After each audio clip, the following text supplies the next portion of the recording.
Thiruvananthapuram mayor KSRTC bus തടഞ്ഞ സംഭവത്തിൽ mayor Arya രാജേന്ദ്രനും ഭർത്താവും എം.എൽ.എയുമായ സച്ചിൻ ദേവിനുമെതിരെ എഫ്ഐആറിൽ ഗുരുതര ആരോപണങ്ങൾ.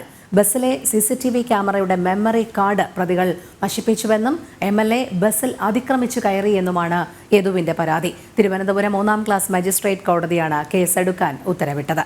വിവരങ്ങളുമായി ശാലിനി ചേരുന്നു. ശാലിനി, യദുവിന്റെ ഹർജിയിൽ പോലീസിനോട് കേസെടുക്കാൻ നിർദ്ദേശിച്ച കോടതി നടപടിയെ തുടർന്ന് ഒടുവിൽ പോലീസ് കേസെടുക്കേണ്ടി വന്നു. കേസെടുക്കാൻ നിർബന്ധിതമായി എന്ന് തന്നെ പറയേണ്ടിയിരിക്കുന്നു. ആദ്യം ഒത്തുകളിക്കുന്ന ഒരു സമീപനമായിരുന്നു പോലീസിൻ്റേത്. പക്ഷേ ഇപ്പോൾ mayor Arya രാജേന്ദ്രനെതിരെയും Sachin Dev എം.എൽ.എക്കുമെതിരെയും കേസെടുത്തിരിക്കുകയാണ്.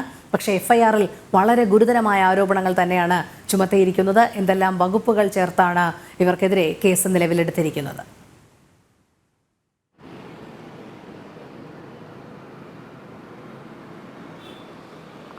Rohini, good morning. നമസ്തേ. രോഹിണി സൂചിപ്പിച്ചതുപോലെ തന്നെയാണ് സമ്മർദ്ദങ്ങൾക്ക് പോലീസ് ഒടുവിൽ വഴങ്ങുന്നു എന്ന് വേണം മനസ്സിലാക്കാൻ. കോടതിയിൽ നിന്നുള്ള നിർദ്ദേശത്തിന്റെ അടിസ്ഥാനത്തിൽ ഇത് 2 കേസുകൾ, അല്ലെങ്കിൽ രണ്ടാമത്തെ കേസാണ് മേയർ ആര്യ രാജേന്ദ്രനും ഭർത്താവായ എം.എൽ.എ കൂടിയായിട്ടുള്ള സച്ചിൻ ദേവിനും മേയറുടെ സഹോദരന്റെ ഭാര്യ, ഒപ്പം കണ്ടാൽ അറിയാവുന്ന ഒരു വ്യക്തി, അങ്ങനെ 5 പേർക്കെതിരെയാണ് ഇപ്പോൾ കേസെടുത്തിരിക്കുന്നത്. കഴിഞ്ഞ ദിവസം Thiruvananthapuram judicial first class magistrate കോടതി 3 ബൈജു നോയൽ എന്ന അഭിഭാഷകന്റെ ഹർജിയെ തുടർന്ന് കേസെടുക്കാൻ നിർദ്ദേശം നൽകുന്ന ഒരു സാഹചര്യം ഉണ്ടായിരുന്നു. തൊട്ടു പിന്നാലെ ജാമ്യം ലഭിക്കാവുന്ന വകുപ്പുകൾ പ്രകാരം മേയർക്കും ഒപ്പം തന്നെ മേയറുടെ കൂടെ ഉണ്ടായിരുന്ന മറ്റ് 4 പേർക്കുമെതിരെ കന്റോൺമെന്റ് പോലീസ് കേസെടുത്തിരുന്നു. പക്ഷേ അതിൽ ഏറ്റവും നിർണായകമായിട്ടുള്ള കാര്യം യദു നൽകിയ പരാതിയാണ്.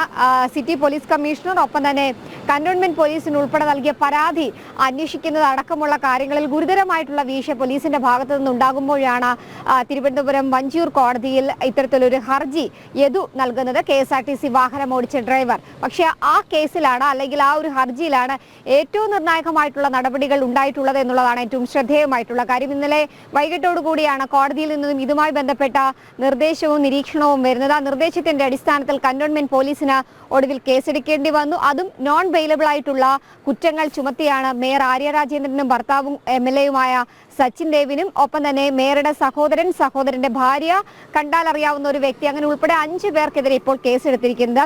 IPC 1860 പ്രകാരമാണ് കേസ്. അതിൽ 353, 447, 341, 294B, 201, 34 എന്നീ വകുപ്പുകൾ പ്രകാരമാണ് കേസ്. ഒപ്പം തന്നെ മോട്ടോർ വെഹിക്കിൾ ആക്ട് 1988 പ്രകാരവും 2015, 2019 ഭേദഗതി പ്രകാരവുമുള്ള 177 വകുപ്പ് കൂടി മേയർ ആര്യ രാജേന്ദ്രനെതിരെ ചുമത്തിയിട്ടുണ്ട്. അതിൽ ഏറ്റവും നിർണായകമായി അവർ എടുത്തു പറയുന്ന ചില കാര്യങ്ങളുണ്ട്.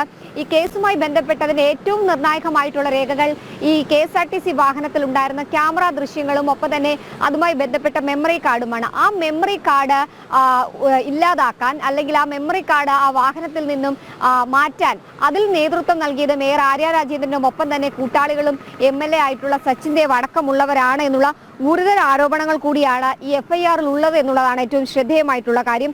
അതുമാത്രമല്ല, യദുവിന്റെ ഹർജിയിൽ ഇത്തരത്തിലൊരു നിർദ്ദേശപ്രകാരം MLAയ്ക്കും മേയർക്കുമെതിരെ കേസെടുക്കുമ്പോൾ അതിൽ ജാമ്യമില്ലാ വകുപ്പ് പ്രകാരമാണ് കേസ് ഉള്ളത് എന്നുള്ളതാണ് ശ്രദ്ധേയമായിട്ടുള്ള കാര്യം. അതുമാത്രമല്ല, അന്യായമായി കൂട്ടം ചേരൽ, അന്യായമായ ഒരു വാഹനം തടഞ്ഞു നിർത്തൽ, പൊതുഗതാഗതം സ്തംഭിപ്പിക്കൽ, ഒപ്പം തന്നെ വാഹനത്തിൽ കയറി അശ്ലീല പദപ്രയോഗം നടത്തിയത് അടക്കമുള്ള ഗുരുതരമായിട്ടുള്ള ആരോപണങ്ങളും മേയർക്കും ഒപ്പം തന്നെ കൂട്ടാളികൾക്കുമെതിരെ ഉണ്ട്. അതിൽ ഈ FIRൽ പറയുന്നത്, ഈ സംഭവം നടക്കുന്ന ദിവസം വാഹനം പാളയം സാഫലിംഗ് കോംപ്ലക്സിന് മുൻപിലായി തടഞ്ഞു നിർത്തുന്നു.